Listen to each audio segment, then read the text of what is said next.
So I'm sitting here at a park.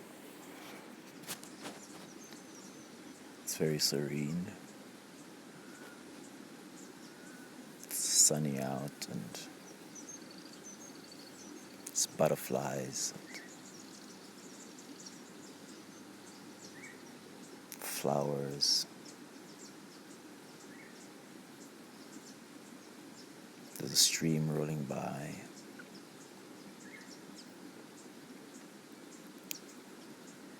And I'm all dressed in blue.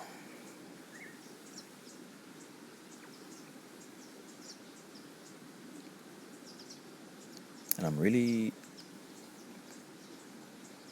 carrying something heavy today. I didn't even realize how heavy it was. I was trying to make a video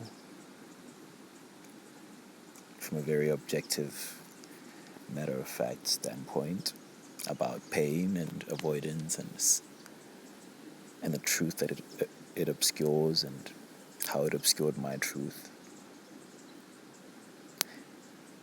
And I was just really struggling to get that done. There was so much avoidance.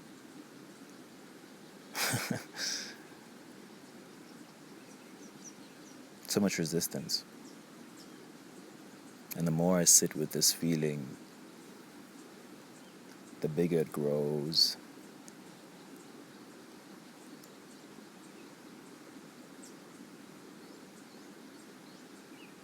But I'm here to give it a voice.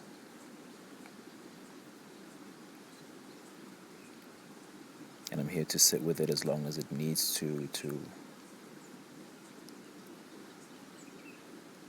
find the words.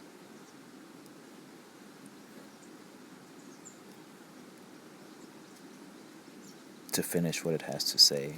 Because I felt like what I was trying to say in the videos I was recording, the drafts I recorded, it just felt like something was missing.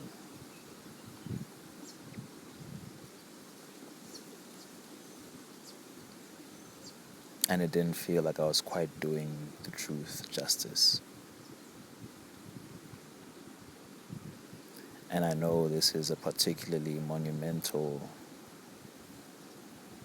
subject to be tackling.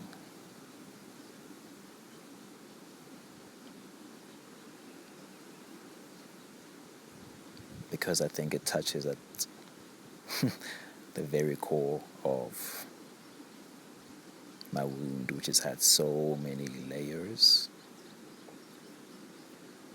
and so many defenses. All of them very good and very compelling.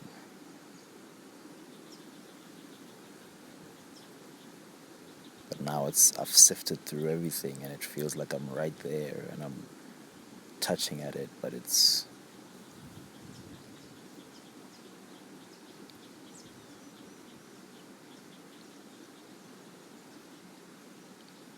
so I wanted to talk about pain, right?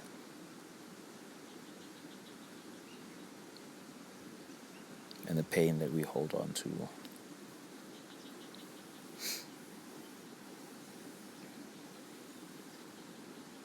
And how that traps us,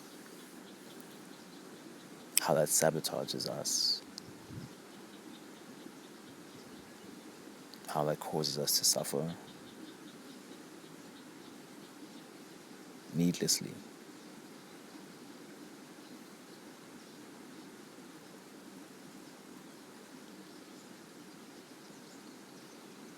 And I wanted to speak about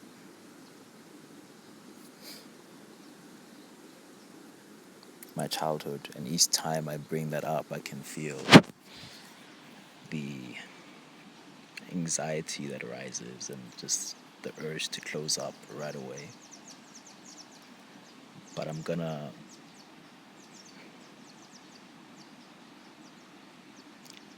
going to push through and trust that what is coming out is it's real and it's true and it's valuable.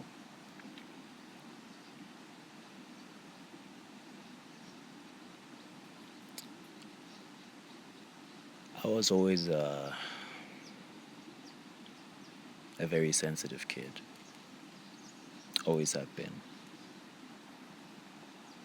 It's always been a part of who I am.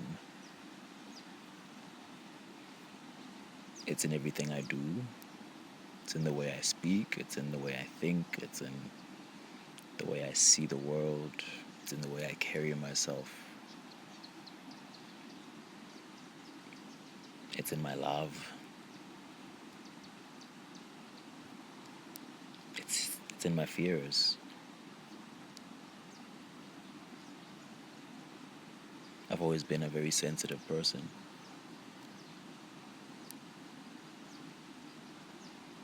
And it's been a very lonely and painful road to walk, being sensitive. And I'll tell you why, because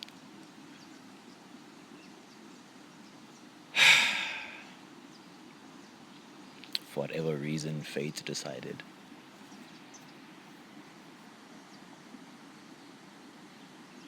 I was born into a time and a place, into a culture and a family that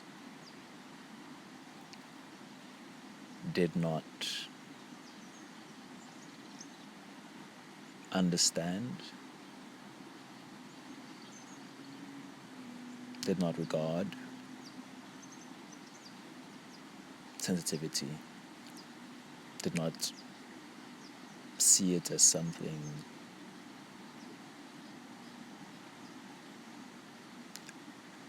worth keeping.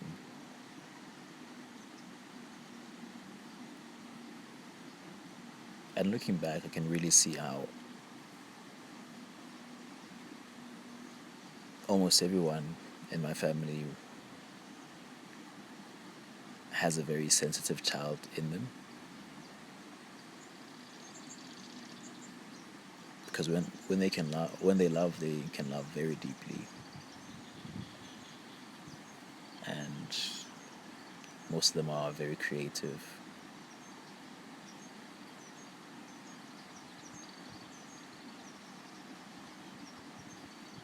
And very soft. But the system was just such a volatile and angry place, and everyone was so hurt by each other, and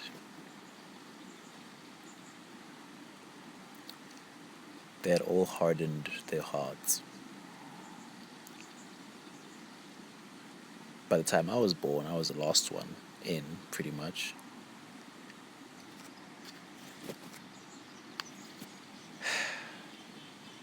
Yeah, no one really, you know, everyone had already been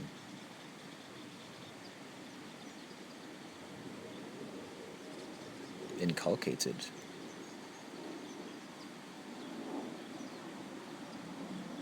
And my sensitivity just was not welcome.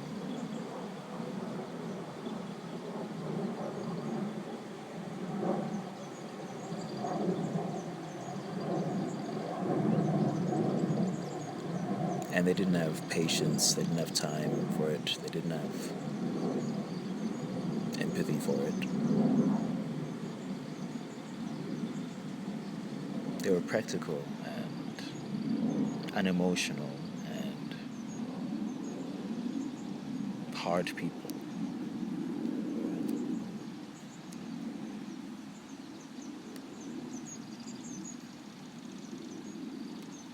And I had to keep up.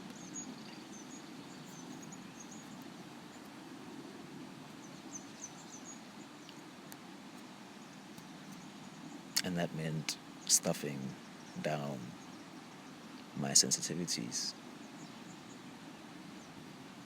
because suddenly those sensitivities were just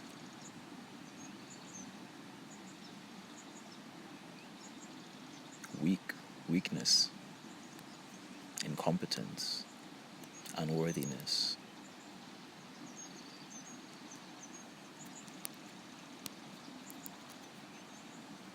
irrelevance,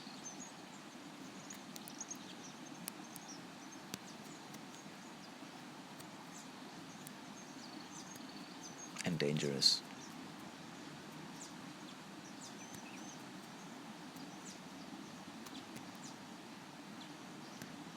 I had to put that away and put on a mask of someone who was very brave,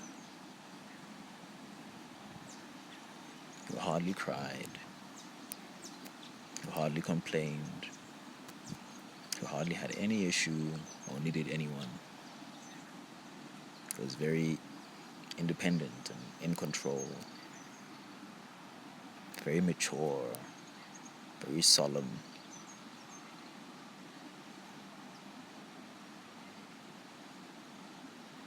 But that was all in service to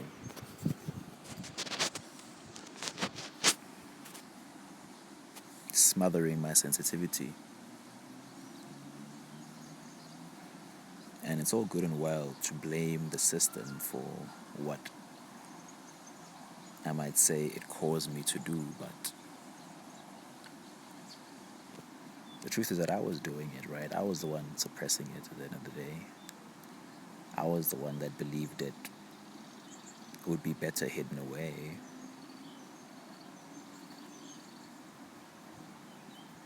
Because in the rejection, in the humiliation, in the neglect, in the betrayal,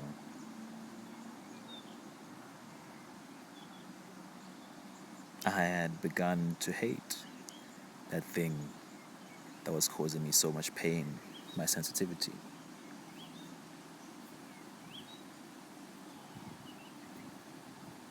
And I wanted the pain to stop, so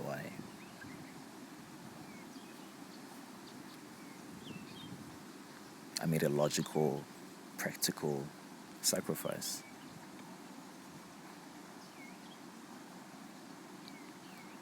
And I thought it was for the better. I really did. Because I thought life would just be easier that way. More painless.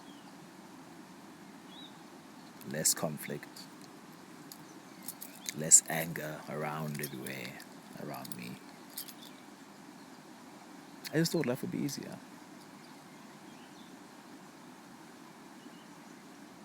But that hasn't proven to be the case.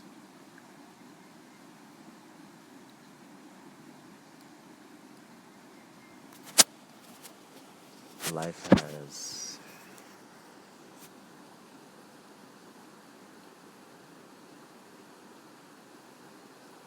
been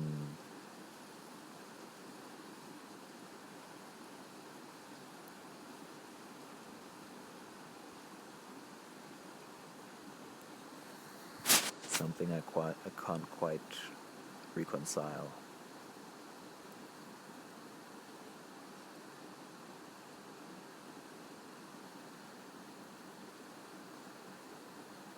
And I've lost myself playing the part of someone hard.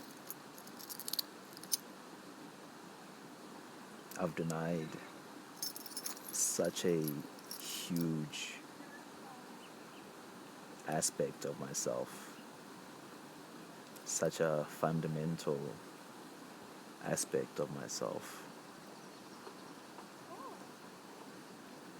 thinking that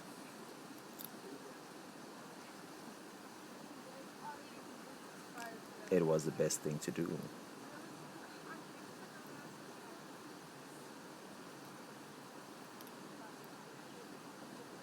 And it was killing me.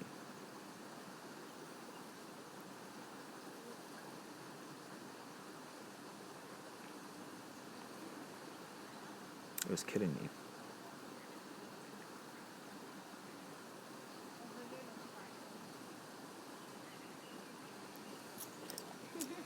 as I go on this journey of discovering myself, of reclaiming,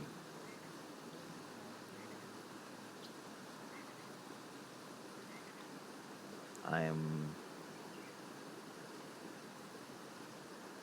learning to see my sensitivities,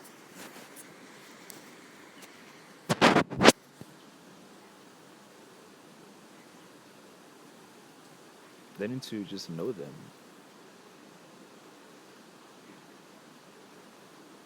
And I'm realizing all those years I couldn't cope, all those years I couldn't hold anything or let anything too near me or trust myself. I wasn't crazy. It wasn't proof of my brokenness. It was a symptom of being estranged from my truth.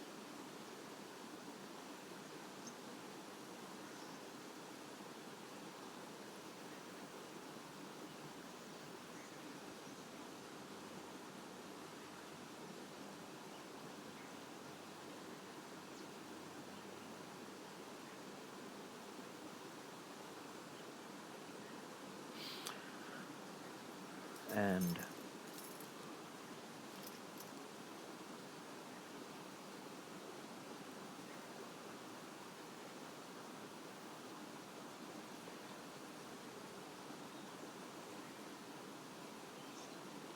life would continue to fall through my fingers until I realized that.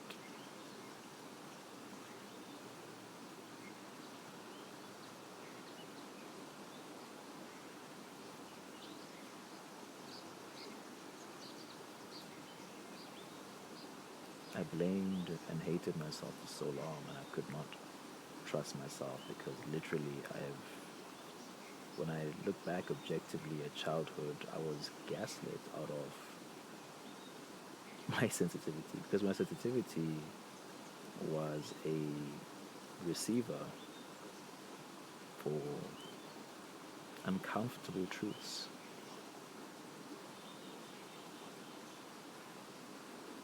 And so it was of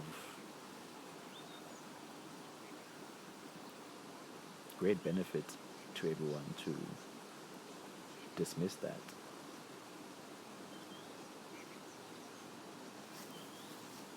It was of great benefit to everyone to dismiss that. And I was gaslit. I wasn't allowed to have my feelings.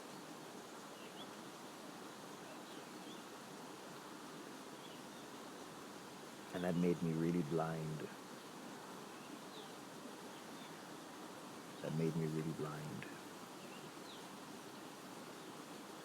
Because I could not see my experience clearly anymore.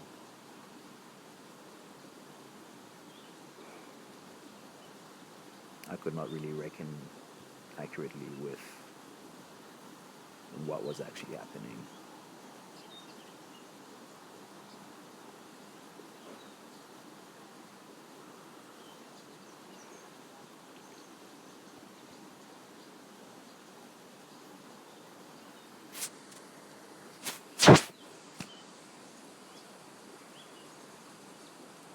And I just filled that emptiness with hatred, you know?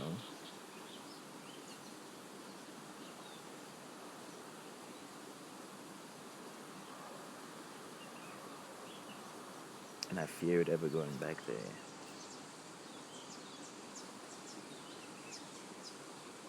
And I just avoided more and more things that triggered that sensitivity, that knowing, that part of my nature that was just so forbidden. And I hid and I hid and I hid and I ran and I ran and I ran until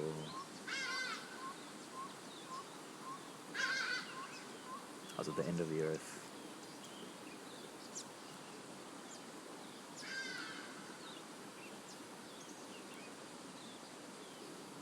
I was no one and I was nowhere.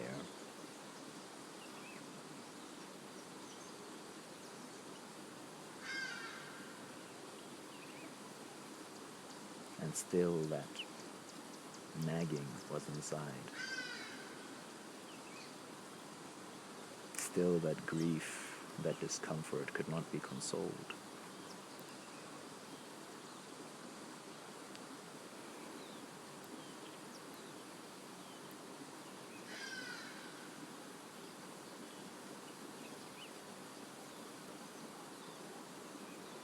All I'm trying to say is that my sensitivity was caged. And with that sensitivity was a whole world of vital, creative, passionate truth that went with it, and sanity that went with it.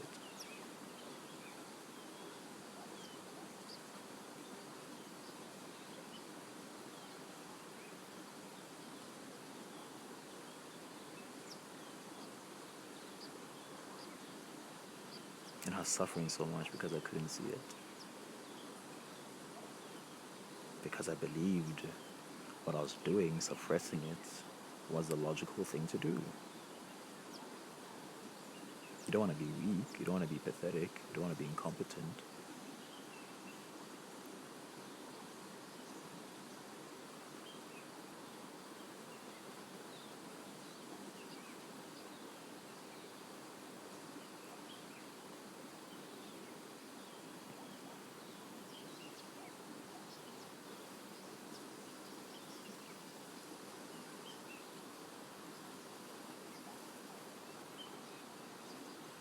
And so there it went.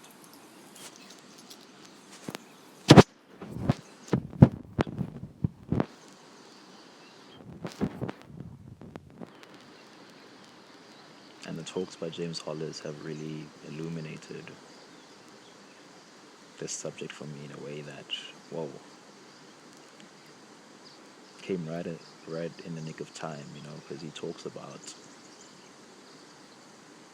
the secrecy that us men are enlisted into, this cult of secrecy that severs us from our souls, our intuition.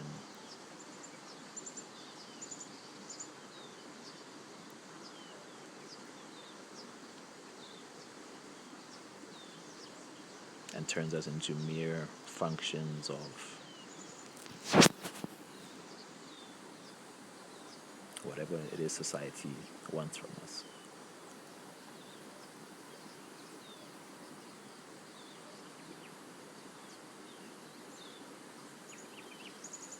And yes, I know women have had their own fair share of oppression.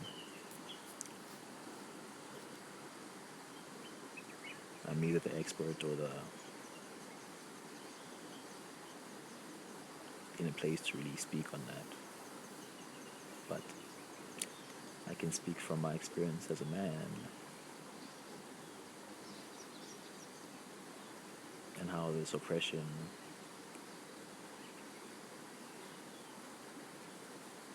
has made life so difficult and really isolated me and nearly driven me insane.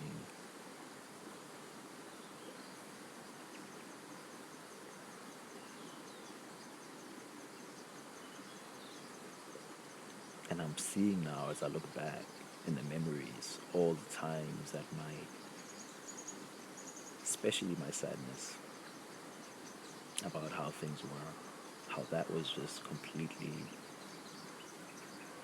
my sadness and anxiety, my unsafety, my unease about things was just ignored.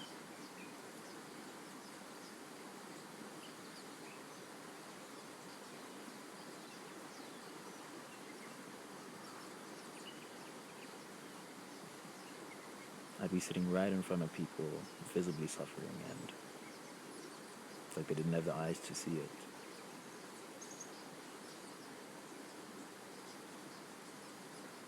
And that's part of the gaslighting, because it's like, then maybe it must not be happening. Maybe I'm just seeing something different. Maybe I'm just catching something different, you know?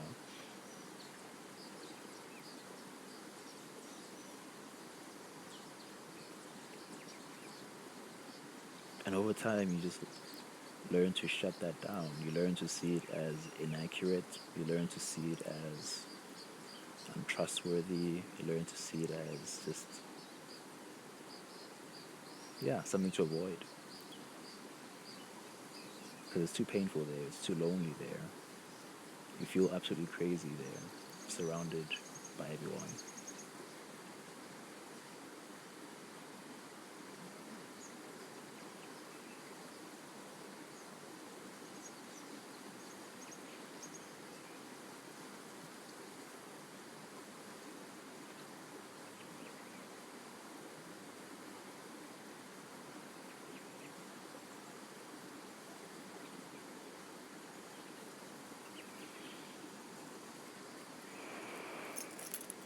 And as I'm saying this, I realize as well how vital it was for me to leave those environments that were denying me my sanity through my sensitivity. I had to get space so I can get reacquainted with my own sight, with my own heart. Because those people were just leading me further and further away from it.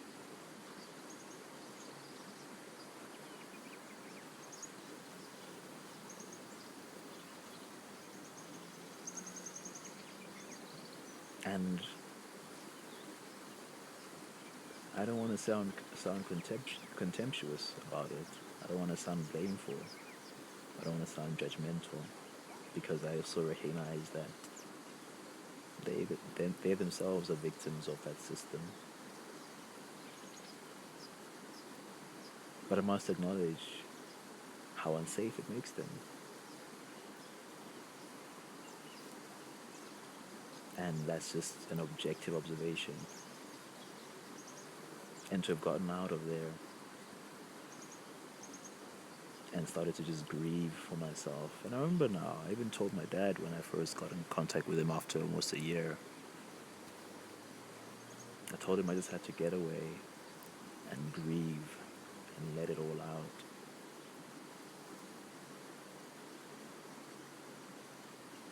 And he didn't even ask what it was about. He was like, okay, are you done now? Essentially. In more words, but essentially it was. And how did I go? You right now? Cool, great. Anyway.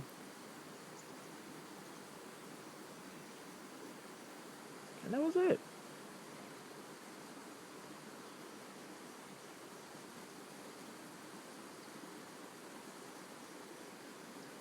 And what a shame. And what a shame. Because that could have been such a moment of healing for both of us if we'd been able to have a conversation about it. But those things aren't possible. And that's been part of the childhood dilemma. It's trying to negotiate some sort of truth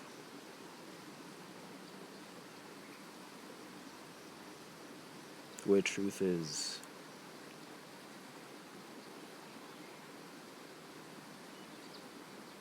dangerous.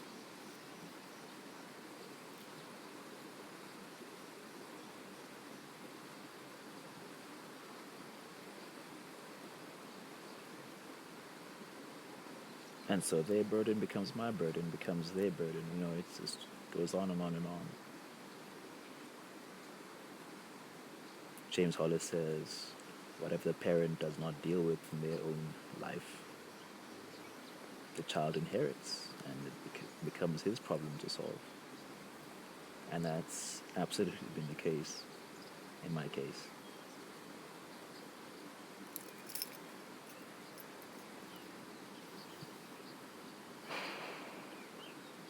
because they're not even aware that it's a problem that they have, quite frankly. I'm the one picking up the pieces.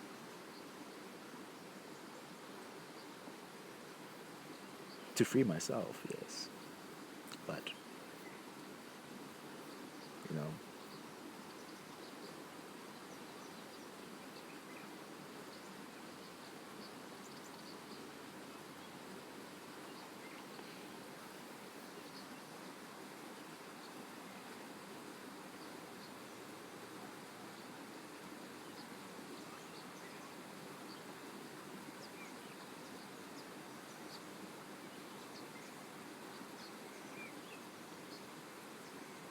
the dilemma of childhood, right?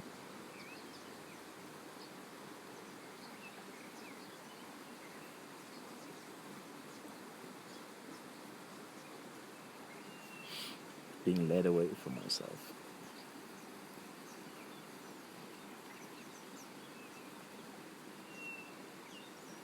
Everything just shoved under the rug.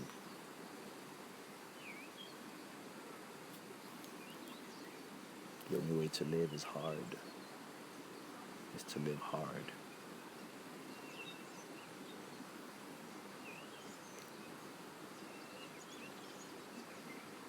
And that just shut me out of so many of my own faculties, my own intelligence, my own empathy, my own ability to be present, to trust myself.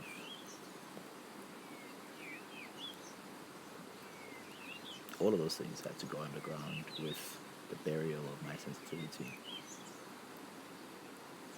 Because they intimately and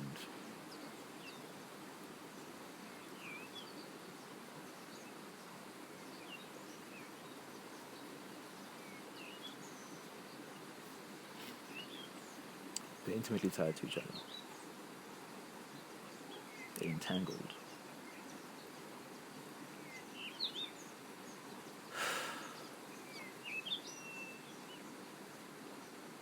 Inherently tied to each other.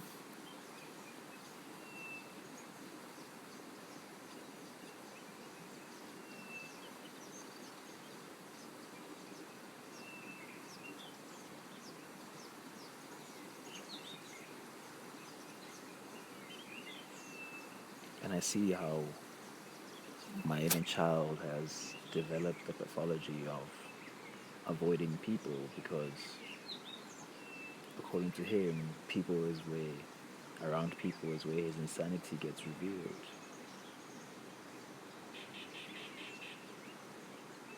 And it just becomes this curse.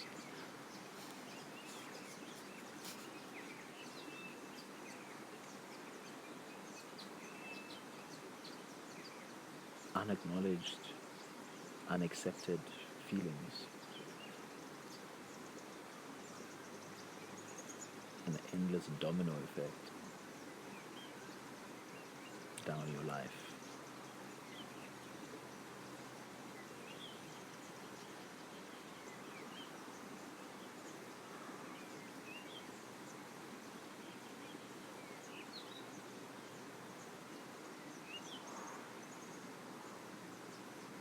And I think it's less so about the exact feelings that were felt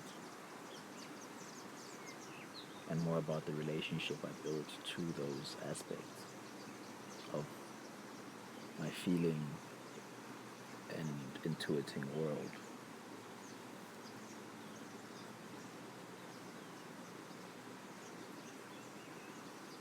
Because that's the thing that's really hurting me today. And that's the real, I think, location of the wound.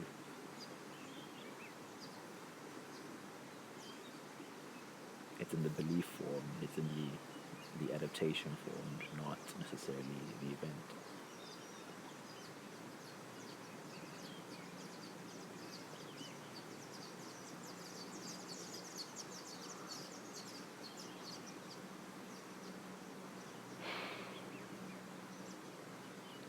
And I thought myself out of touch for a very long time.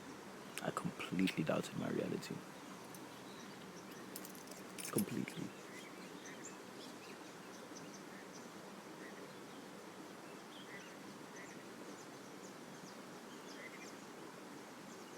And if you can't trust your own center, it's like, yeesh, you don't want to let anyone near that.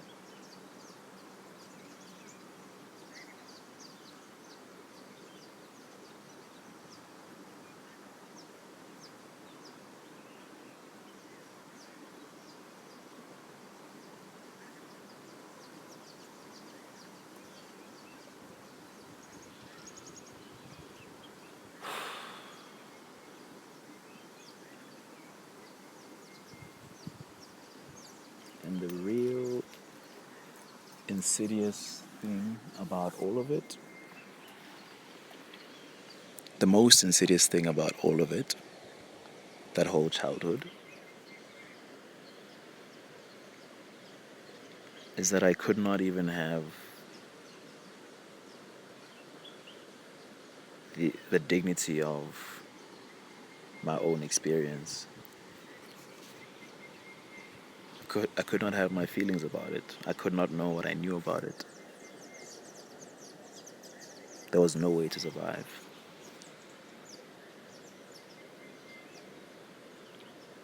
I had to disconnect from what I knew, and therefore disconnect from who I was.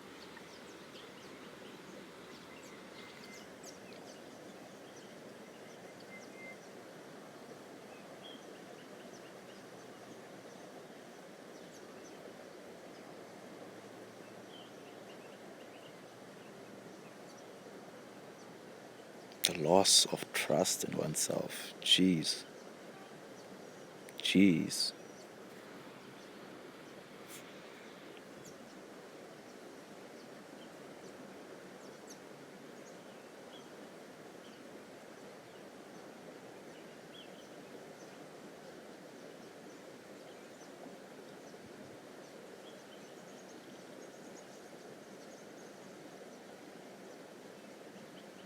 This is very painful to talk about.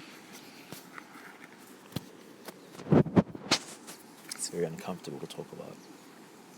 Because the very fact of it means holding that center that I've doubted for so long. Holding it long enough that something coherent comes out. It's very uncomfortable. And it's breaking the secrecy. It's going against the current.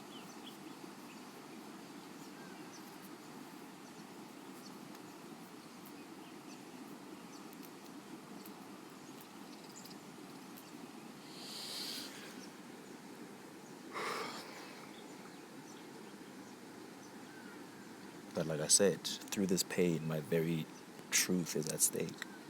And I need that shit. As much of it as I can get. I need it.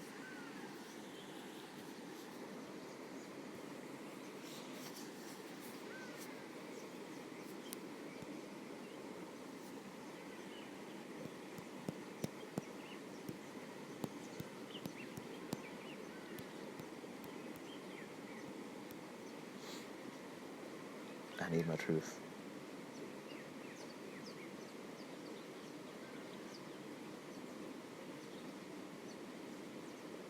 So,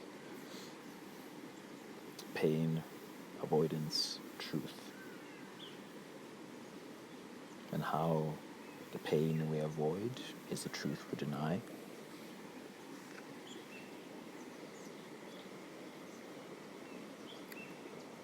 And the truth we deny is a freedom that we're denied.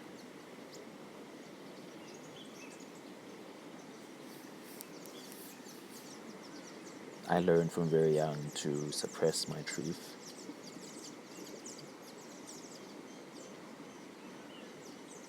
And I didn't call it that as a kid.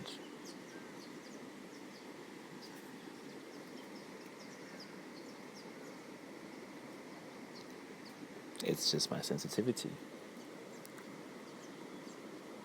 And all that entailed. Suppressing that, I didn't even realize everything that came, the package deal that it was, right? I just thought, shit, this sensitivity is getting me in trouble. It's making things very difficult. I better just switch that off. I did not begin to think all the areas of my life it would bleed into.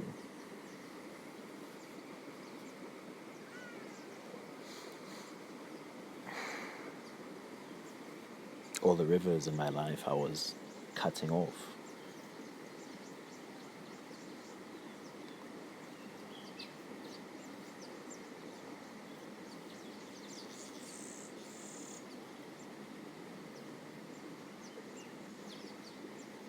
It seemed for the greater good. It seemed one small sacrifice, you know. No, no, no, no, no, no, no, no.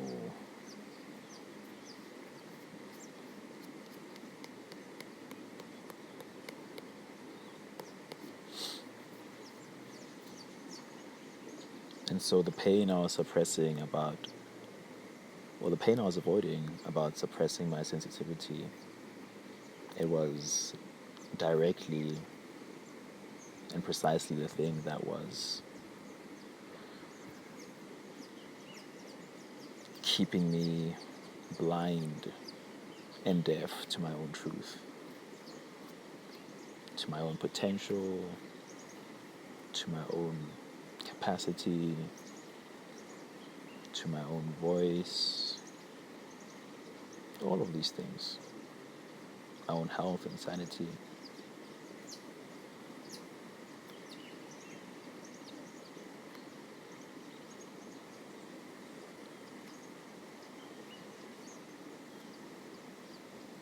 It's been a really hard journey back to sanity. And sanity is being able to believe yourself, really. Sanity is about believing no one else but yourself when it really comes down to it. Because when you've lost your trust in yourself, that's insanity. Then you're anyone's game.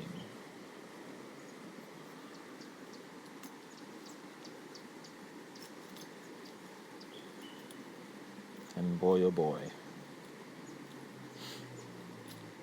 it's going to take time, I think, to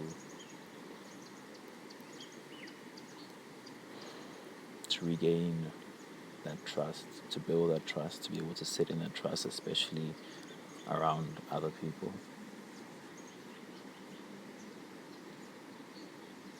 But God, am I glad that I got out when I did, so that this could just begin.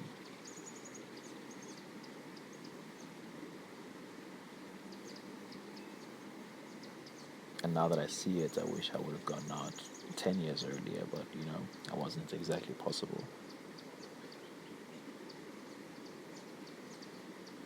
There's a lot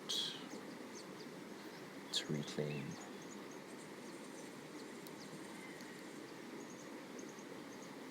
And the amount I'm able to reclaim is directly equivalent to the belief I have in myself and in my capacity to do so, i.e., my self-trust.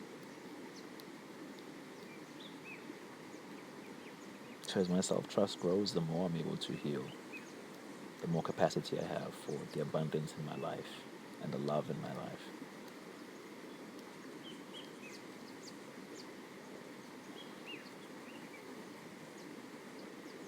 That was a real wound. That was the wound, self-trust.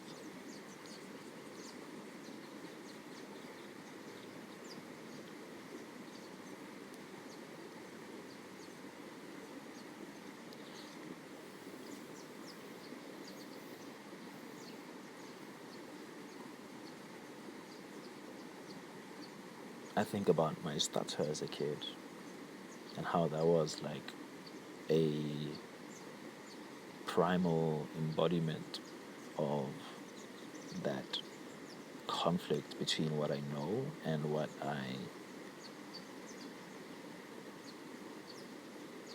think I have to say instead, or what I know and what I know I can't say,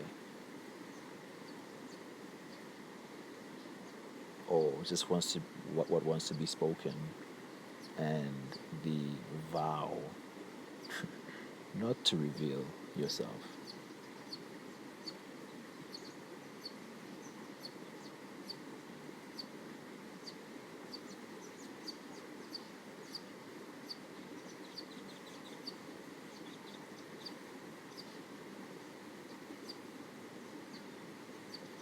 And even my stutter was treated like something inconvenient, something to be ironed out, you know?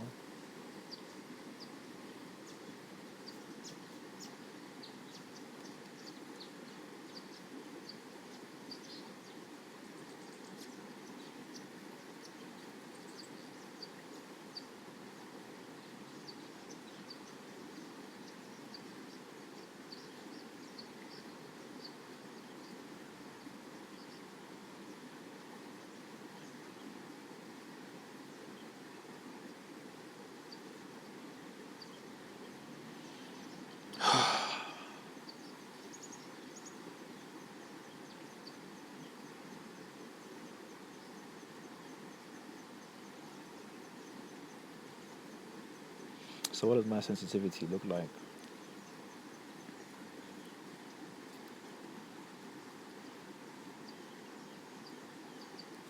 Right now, as I'm reclaiming it, it also involves creating a life that nurtures and sustains it.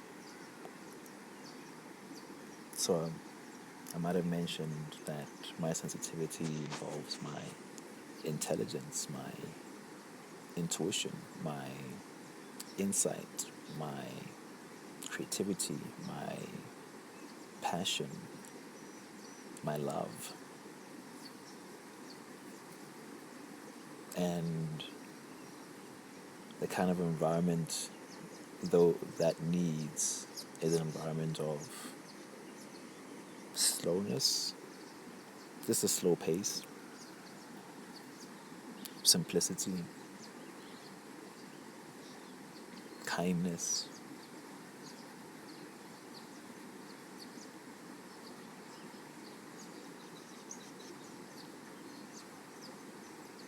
honesty, fairness, basically everything I didn't have in my childhood.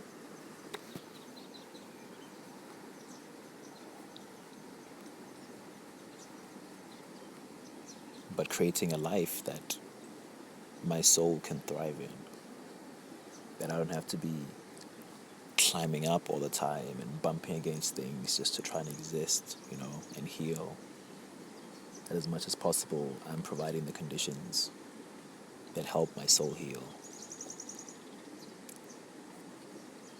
That's stunning.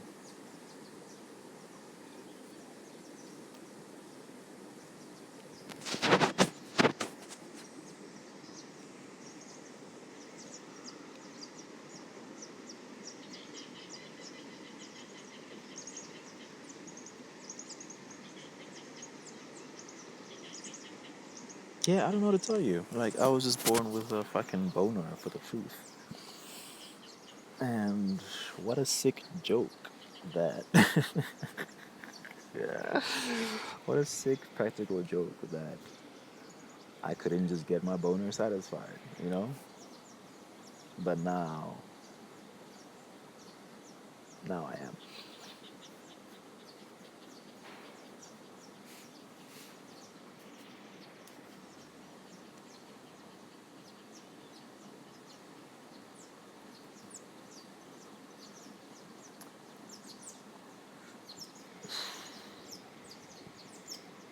All the things that had to go underground.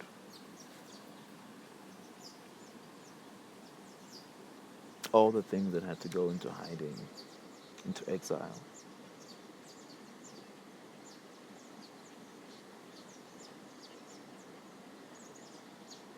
And I was helped. I was helped to do that.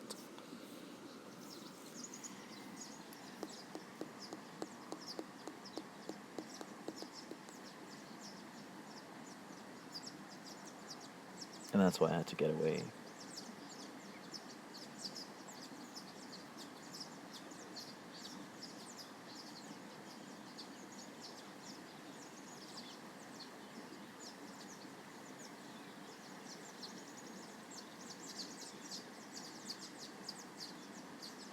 And it's funny because in a way they just created exactly what they feared the most. They feared the truth the most. And in doing that, they created someone that had such an itch for the truth. By denying me my truth, I only grew hungrier. I didn't forget about it. I only grew more agitated and more insistent on it. Or more tormented that that I couldn't have it. Angrier. The fucking anger. Can we talk about the anger for a second? At any given moment, I am sitting on a fucking volcano of rage, and I think about what my child endured.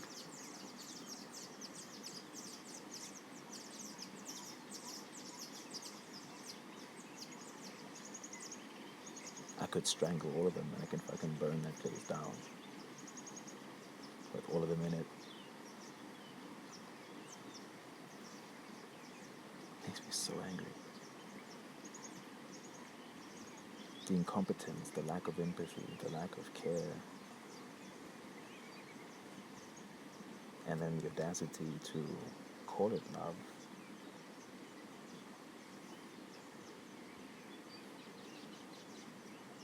And be so perplexed why I'm not rejoicing in it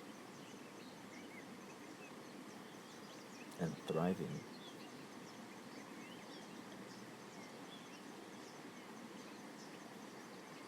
In the bed you've laid for me to die.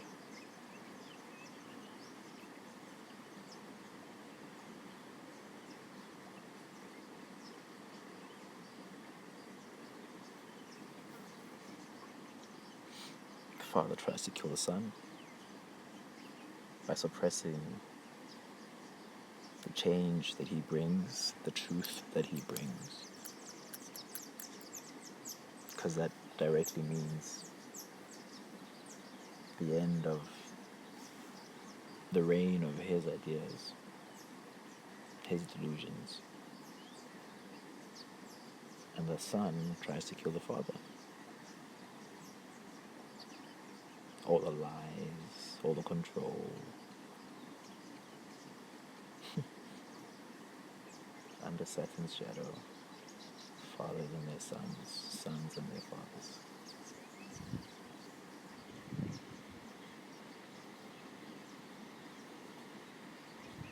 I don't want to kill anybody.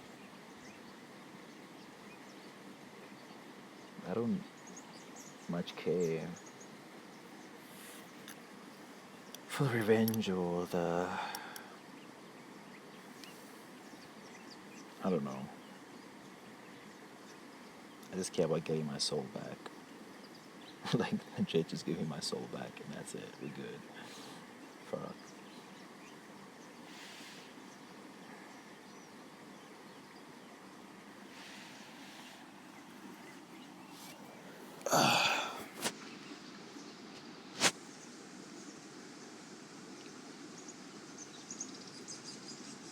And yeah, just putting away childish things. No longer expecting. That means ceasing to accept or to expect that I'll ever get the truth from the same place that took me so far from it. It's not gonna happen.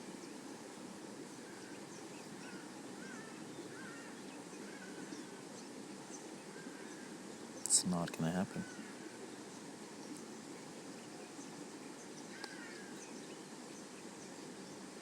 And your own truth will never be validated in the way that you so long for it to be, by the ones that you so long for it to be.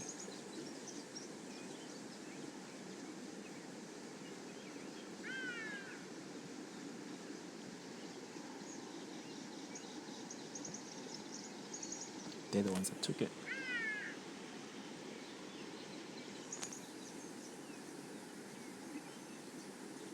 They're the ones that completely fucked it.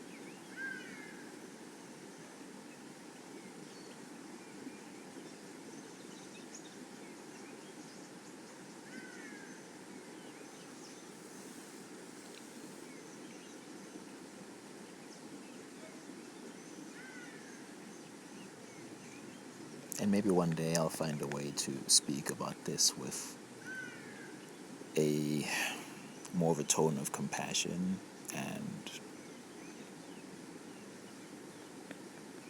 detachment and perspective.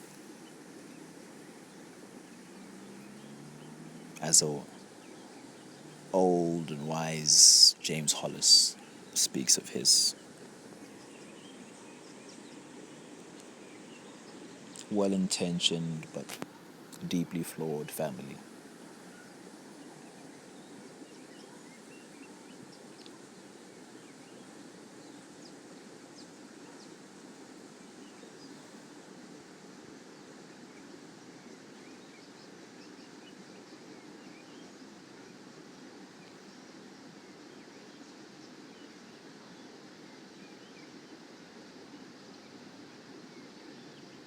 You're crazy for feeling what you're feeling,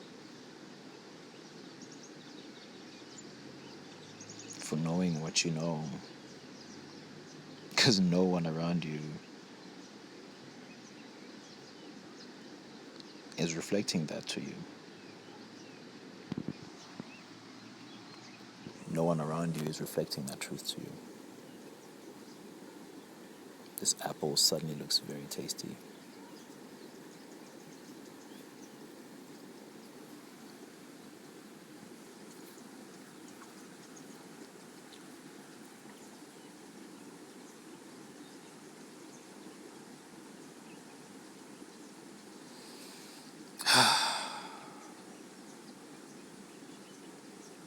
It has caused so much havoc in my life.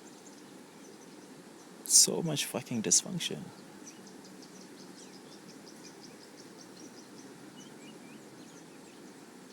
To live in avoidance of my truth. To live opposed to it. Defended against it. And what's worse, to not even realize that's what I was doing.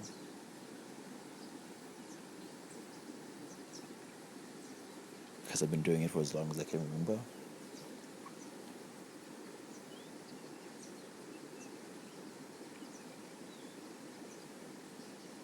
And I don't know if it's worse or better that to find out that pretty much virtually all men are subjected to this experience.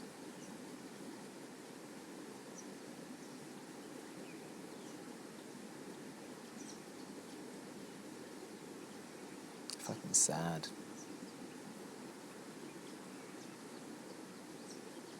Just fucking sad.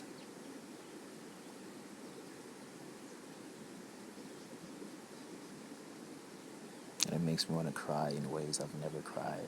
It makes me want to rage in ways I've never raged. It makes me want to fucking scream.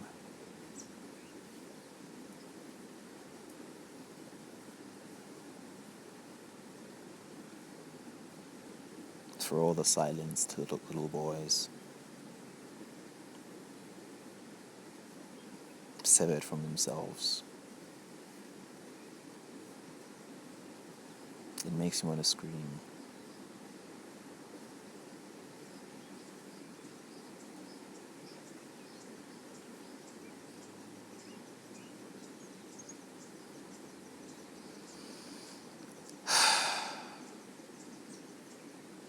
But I'm in a park full of deer, so I'm not going to scream. Just yet.